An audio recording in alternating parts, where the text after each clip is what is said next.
Hey, what's up, everybody? This is Justin Brown here.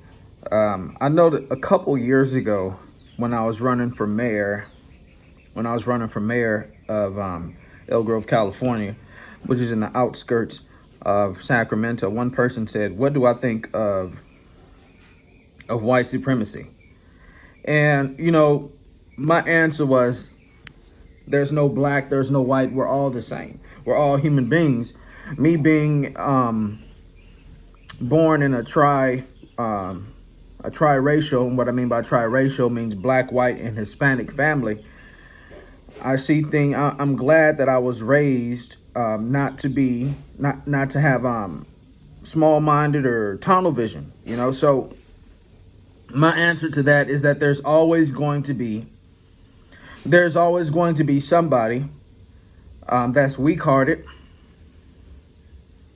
that doesn't have knowledge about the rest of the world, white, that's going to try to spread hate to other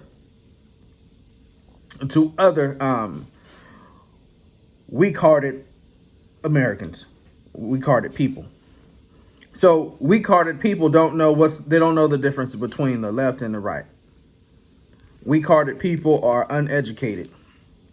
They can be black and be weak-hearted. They can be white and be weak-hearted. They can be any race. They can be any person and be weak-hearted.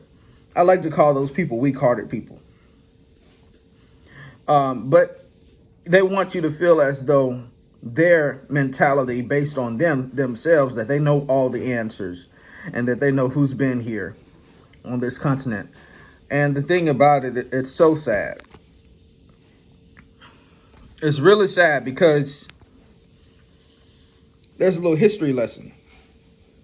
We've been trading gold and silver with our cousins and ancestors in Egypt and the Mali Empire for thousands of years. And we're still trading gold to this day. Even as Americans, we're still trading gold and silver. So our cousins and our ancestors has been trading gold and silver with the Mali Empire, Egyptians, the Mali Empire. Those are our cousins, and other places around the world too.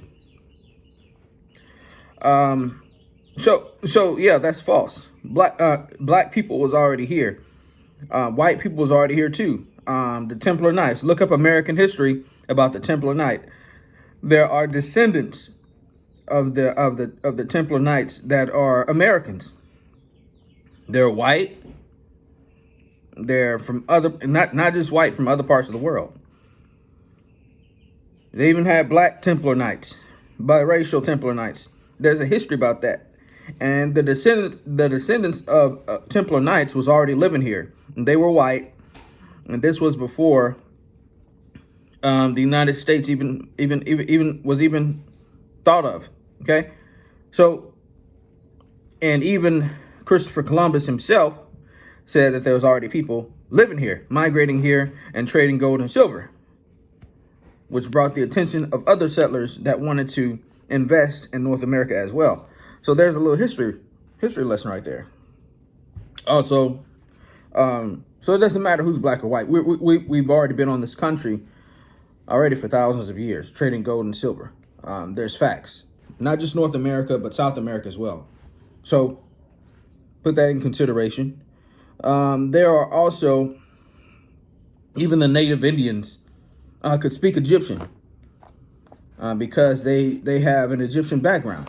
And a lot of these Egyptians that migrated with Native Americans, they built pyramids. And then there are still pyramids here in America. They're called mounds. They're called mounds. They made them out of mud and clay and grass and stuff like that. And some of them took 60 years to build. But there are still pyramids covered in grass right now in the United States. There's still pyramids here. You have to look up this stuff yourself. You can't stop listening to what you hear about American history. American history is not American history. American history is not our American history. And I just don't mean that as black, white, whatever. I'm just saying in general, American history that you know should not be American history. American history needs to be rewritten. So yes, there's Egyptian pyramids made by Native Americans, Egyptians, and different type of people. So There's a whole, I mean, that's a whole nother section right there. We can talk about that later. But again, I just wanted to talk about Egyptians, Native Americans, pyramids. I wanted to talk about trade, how we've been trading gold and silver with our ancestors and cousins for thousands of years, which we still are. And now I want to talk about Benjamin Banneker. Now, Benjamin Banneker really was an American citizen. He was born, I mean, he's been raised in America, but he had his rights because his mother was white and his dad was black. Now, Benjamin Banneker was friends with a few presidents. He was good friends, and on top of that, Benjamin Banneker wanted to work with somebody who wanted to build the Capitol, Washington. So, guess what this person did? The person that he wanted to work with was racist. He didn't want to work with him because he was biracial, because he was black. But guess what happened? Guess what happened? So the president moved him out of the way. The president moved him out of the way and had Benjamin Banneker do it. So he didn't see, Benjamin Banneker was a secret weapon. Benjamin Banneker built the Capitol. He built it. He built Washington, D.C. by memory. By memory. He analyzed that entire graph that person had. He analyzed it by memory and built it by memory. But nobody talks about Benjamin Banneker. They have a nice statue of him. But I had one of my uncle who was white. He said, "You know what, let me tell you something, son."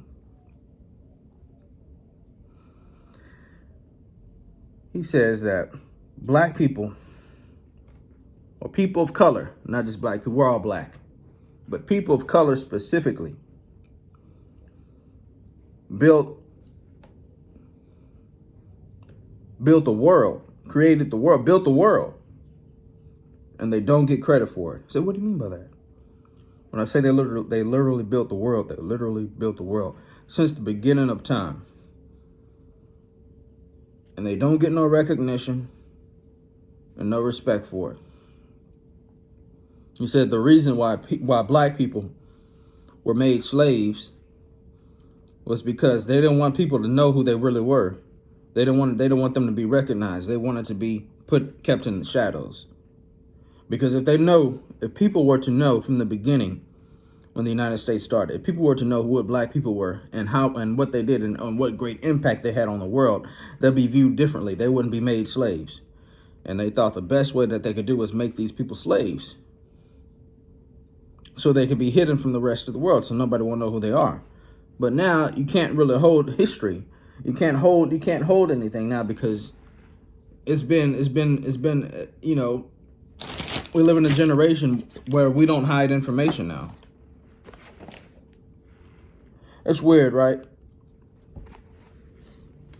My great grandmother was in politics, and she was an acting senator for somebody. She was the type of acting senator. I don't know the specific position for it. A senator would know. I don't know the specific position though. But she worked in the place of another senator, and nobody know who. And she was in Los Angeles. She lived in Los Angeles for a long time, and she moved to Sacramento. But nobody knew. Nobody even knows who my great grandmother is. And there were other people of color who worked as acting senators and helped make Northern California what it is today. And nobody doesn't know who these people are. My grandmother is on Google pages, but as far as people knowing who she is, nobody doesn't know. Only a select few people. Only select people that have worked with her, or the children that have worked with her, or the grandchildren that have worked. But there's so many people that need to be recognized. Excuse me, I have my hand on my camera. There's so many people that need to be recognized. All right. I just wanted to make that clear. Racism and supremacy and white supremacy, it's all a distraction. It's all a distraction. It's all a distraction of what really needs to be taken care of. Fix your heart. That's what you need to work on. Fix your heart. Fix your heart. We have a lot of weak-hearted Americans. Weak-hearted Americans. Weak-hearted Americans. That wants to be motivated by division and gossip. That's the problem. And that is happening in the Democratic Party and the Republican Party. And that's why you saw not just Republicans attacking the Capitol, but Democrats attacking the Capitol. Both Democrats and Republicans. People say it was just no, it was Democrats as well. You don't need to be a Democrat to be weak-hearted. You don't need to be a Republican. You definitely don't need to be a Republican to be weak-hearted. This is serious. This is serious. This is not a game. It's crazy. And nobody's taking care of the root core of the problem, which is education. So make sure that your children are properly educated in American history. Well, old Northern American history. I put it that way. Make sure your children are educated on Northern American history. Northern American history and the United States of America's history should be the same. They are not the same.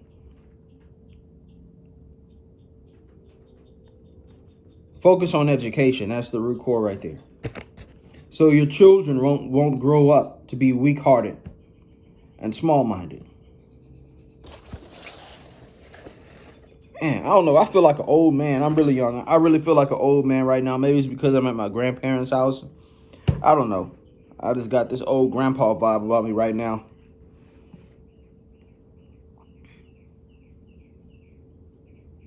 But yeah, it's just really disgusting. But I've noticed one thing.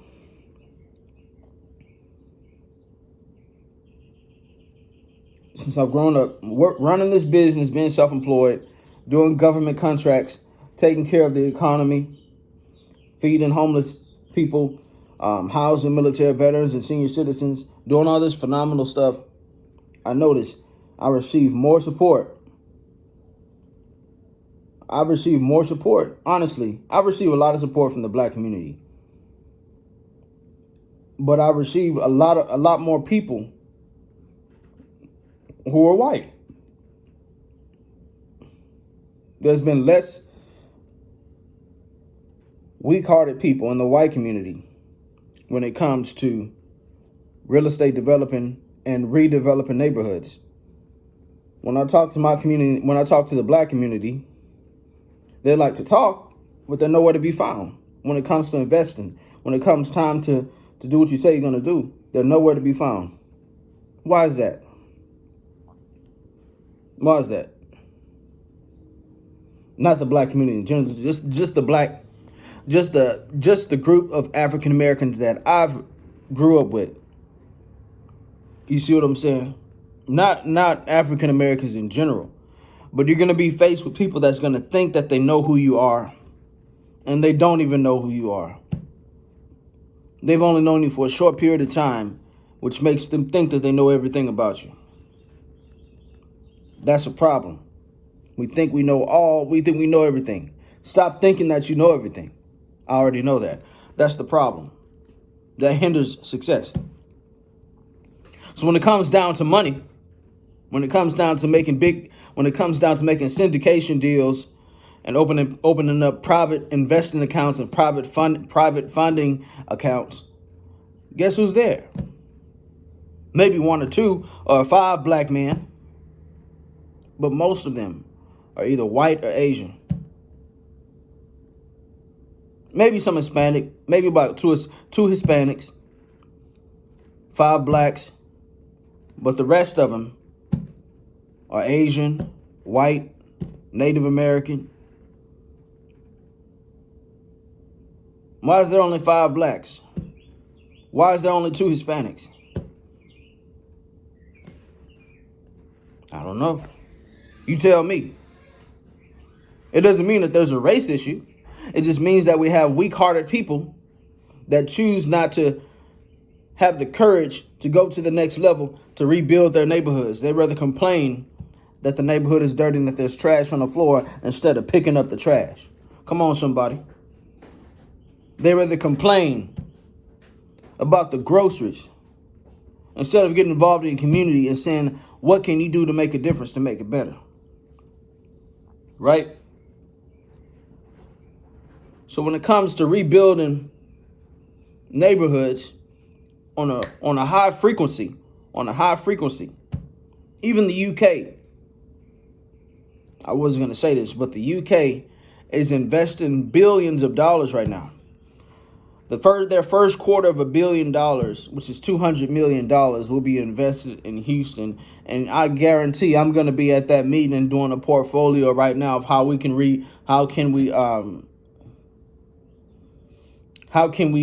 take care of Fifth Ward, because Fifth Ward is very close to Houston.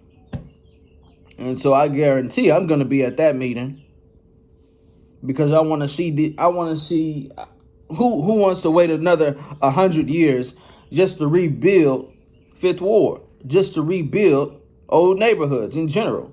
You want to wait another 80 years or if it was me, you'll be at that meeting too. What can you do? You mean to tell me they're giving out $200 million and all I need to do is just give them a presentation? Is that it? Are you serious? So I'm meeting with one of the people, Mr. Johnny. He's well known in Houston. I'm not going to say his last name. I'm going to let him introduce himself to you all.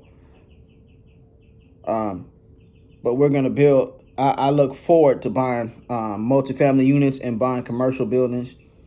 Most definitely to take care of my community. I really want to. If I decide to run a mayor, I want to start a policy for people that has been in the Fifth Ward area or whatever area you're from, that they should not be kicked out of their neighborhoods. And we need to have a program for people that can't afford to live in Fifth Ward. After all of our friends and associates start investing from LA and from Las Vegas, they're investing in Houston right now. In the UK, even the UK is investing in Houston. So we need to have a project. We need to start a project for people. Something. We need to have some type of collaborative project to help seniors and veterans and citizens that are in Fifth Ward, that we can allow them to stay in this neighborhood. We need to have some type of program. And I want to talk about that as well. So later on, I'm going to talk about this. But first, we need to work on redeveloping this neighborhood. And man, I'm just excited about it. I feel like going to the meeting right now, but I'm supposed to meet up with him in a couple hours. So he's supposed to meet me here at this property, and we're gonna do some great things and look forward to that. I'm gonna introduce him to you all eventually. He's a very private person, but his first name is Johnny, and his last name starts with an M, and that's the best. That's the best way I can do it. And he's well known in real estate in Houston, Texas. So I look forward to meeting the guy. Yeah. But, I just got tired of weak-hearted Americans in Northern America not doing their thing, promoting hate, stuff like that. I really don't call people racist, but I will call them weak-hearted. I will call people weak-hearted, small-minded. Because that talks about people in general. Talks about people in general. There's no such thing as an evil person. They can be motivated by the devil. They can be motivated by evil. But nobody's born in this world to be evil. All souls belong to God. And let he who is without sin cast the first stone. So with that being said, I'm preparing for this meeting on how we can invest this $200 million in Houston. And who knows? I still believe I got a ways to go. But if I decide to run for mayor of Houston, Texas, I just want to take care of my community. I just want to make some money, make some deals, get some more government contracted homes funded, just like this one. Get some more government contracted buildings funded, taken care of, so I can take care of my dreams and goals, which is producing, movie producing, and music producing. I mean, that's what I'm. As long as I'm doing what I'm supposed to do, all the other stuff will come to pass, and all that stuff will happen. Politics and stuff, you got to let it happen. But focus on what makes you special. All right. This is your boy Justin Brown coming to you live from the South Side. All is good and God is good. You have a blessed day. Bye-bye.